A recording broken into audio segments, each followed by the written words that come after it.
Continuando, vamos al siguiente problema de aplicación. Ahora vamos a cambiar de sustancia. Ahora vamos a utilizar el etanol líquido. Ya no es agua. Por lo tanto, ya yo no voy a utilizar nada sobre el agua. Entonces, del etanol pude buscar que ahora vemos que tiene un calor de fusión de menos 114. No es cero como en el agua. El de ebullición del etanol es de 78. Vemos la comparación que es 100 con la del agua. Y los calores de fusión, de evaporación y los calores específicos del etanol. O sea que me voy a olvidar del agua en este ejemplo. Ahora, para transformar el calor liberado, escuchen, liberado. O sea, liberado quiere decir que debe ser negativo.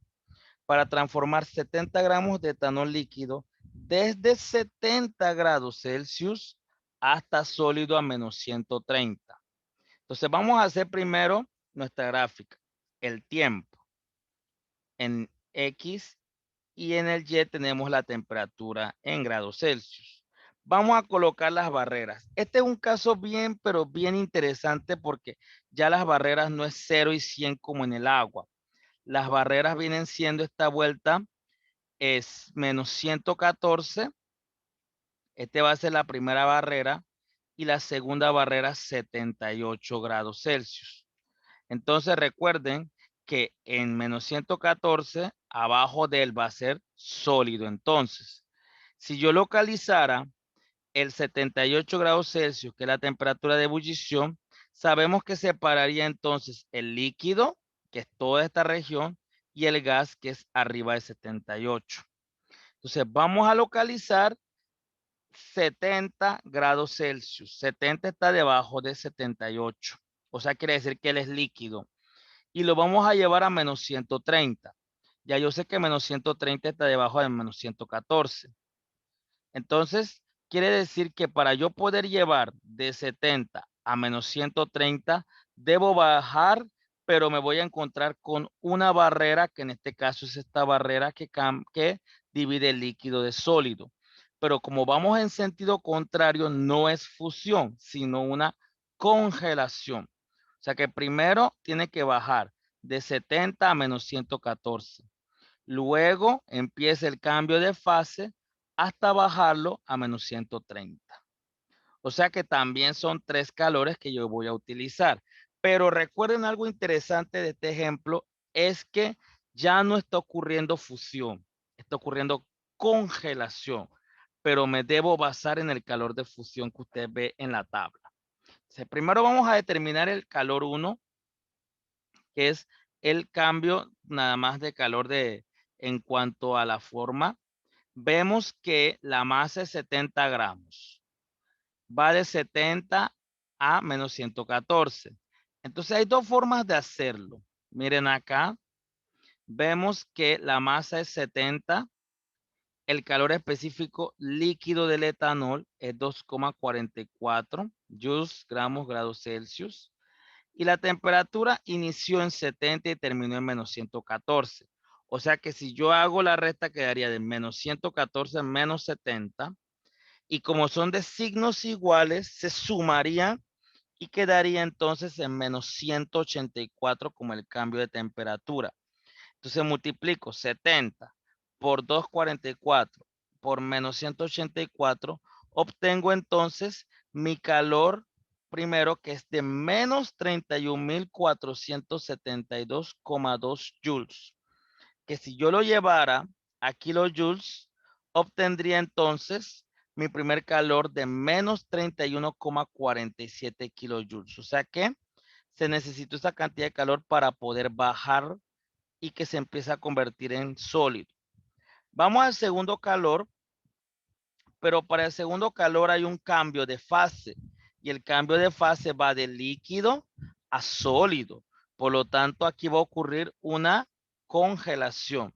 Entonces, cambio de líquido de congelación. Utilizar calor de congelación. Y usted dirá, profesor, pero si yo nada más veo calor de fusión y de congelación y de evaporación, ¿dónde está el de fusión? Digo, el de congelación. El de congelación es igual a la de fusión, pero con signo contrario. Por lo tanto, el calor que tiene de fusión no es más que el calor de congelación. El mismo valor, pero con un signo negativo de frente. Entonces, lo que podemos realizar es lo siguiente. Vamos a partir de 70 gramos de etanol que me pide el problema.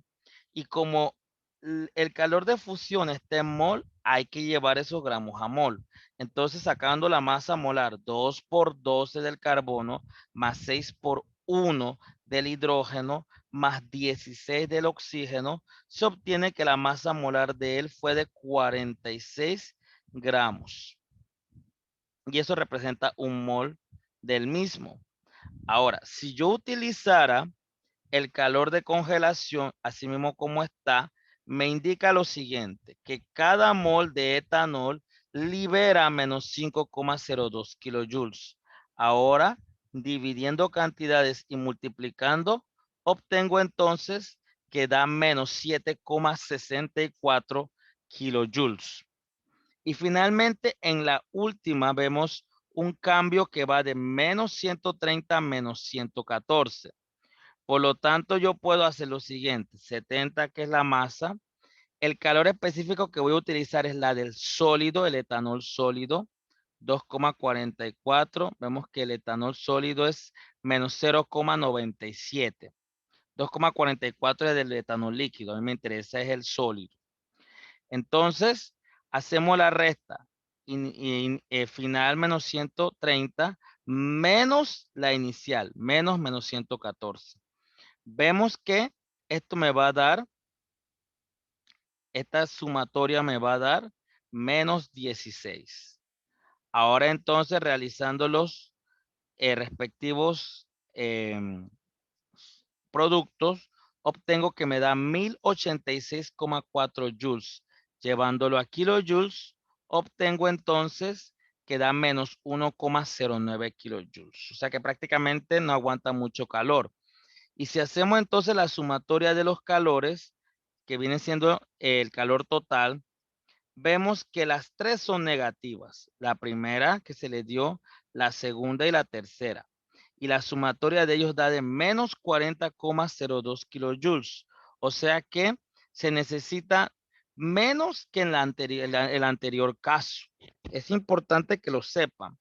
Y sobre todo que en este caso fue mucho más difícil llevar el cambio de temperatura, pero ya cuando se empezó a congelarse, prácticamente fue mucho más rápido que en el tercer calor. Entonces, con esto cerramos ya nuestro ciclo de problemas. Vayan desarrollando, todo esto es importante y sobre todo, cualquier duda que tengan, no le dé pena de preguntar. Saludos a todos.